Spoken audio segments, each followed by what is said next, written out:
इसकी प्रयोग होता है? आज हमारे यहाँ 5 नदियों का पुनरुद्धार और पुनर्जीवन कार्यक्रम पिछले लगभग 8-10 महीने से चल रहा है।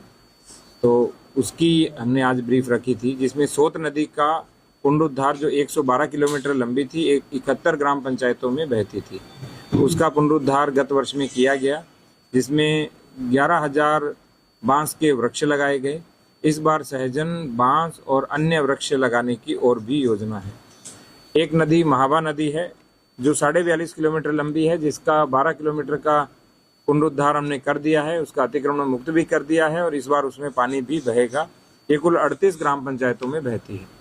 तीसरी नदी अरील नदी है जो 22.5 किलोमीटर लंबी है, 19 ग्राम पंचायतों में बहती है और अरील नदी का पुनरुद्धार एक गांव को छोड़कर बाकी सब गांवों में कर दिया है। 19 किलोमीटर से अधिक इसका अतिक्रमण मुक्त भी किया, मिट्टी भी हटाई और इस बार वृक्षारोपण की भी, वृद्ध वृक्षारोपण की भी योजना है।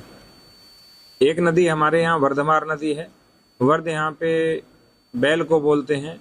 तो पहले ये दलदली नदी थी और जब इस नदी से जाते तो कुछ बैल मर जाते थे, तो स्थानीय रूप में इसका नाम वर्धमार नदी है, जो 14 किलोमीटर लंबी है और 11 ग्राम पंचायतों में बहती है। 1 ग्राम पंचायत में पुनरुद्धार किया है, शेष सभी में अतिक्रमण हटाने और मिट्टी हटाने और पुनरुद्धार करने का कार्य चल रहा है। एक बहुत पवित्र, प्रसिद्ध और बड़ी नदी है महिष्मती नदी, जो कुल 18 किलोमीटर संभल कस्बे में बहती है, जो कुल 87 देव तीर्थ हैं और 68 तीर्थ या जल तीर्थ हैं। उसमें से एक महिष्मती नदी तीर्थ भी है।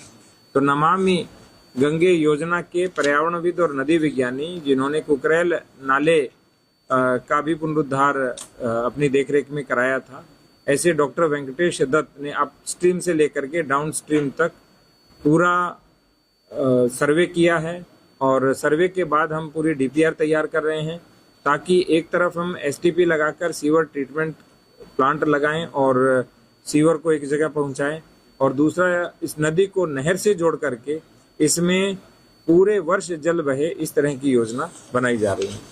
इस तरह हमारे डिस्ट्रिक्ट में 5 नदियों का पुनरुद्धार कार्यक्रम चल रहा है और माननीय मुख्यमंत्री महोदय की प्रेरणा से जो 1 डिस्ट्रिक्ट 5 रिवर्स का प्रोजेक्ट हमने लिया है, वो इस वित्तीय वर्ष के अंत तक हम पूर्ण कर देंगे। सर, कितना कार्य पूरा हो चुका है और कितना अभी बचा? लगभग 60%, यदि हम कुल 5 नदियों की बात करें तो 60% काम हमारा पूरा हो गया है और 3-4% जब वर्षा से पहले हम कर लेंगे और शेष कार्य वर्षा काल के बाद शुरू करेंगे। इस बार एक काम और हम कर रहे हैं वर्षा जल संरक्षण के लिए।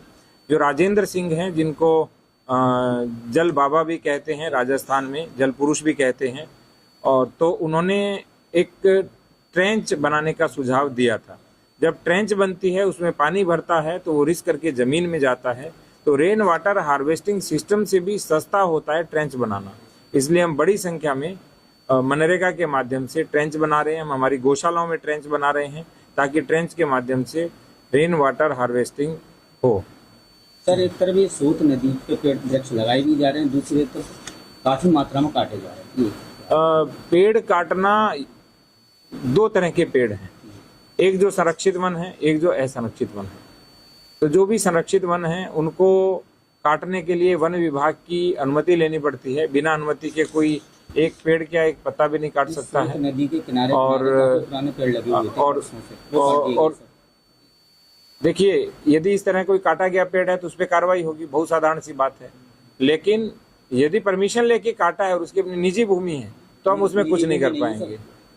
तो हम इसकी अलग से जांच करेंगे। मेरे को पता भी नहीं है, प्रकरण संज्ञान में भी नहीं है, तो हम आज ही पता लगाएंगे किसने क्या कैसे पेड़ काटे। और कई बार हमें पता भी नहीं होता है पेड़ों का भी, हम सीधा कह देते हैं कि पेड़ काटे किसी ने, ठीक है।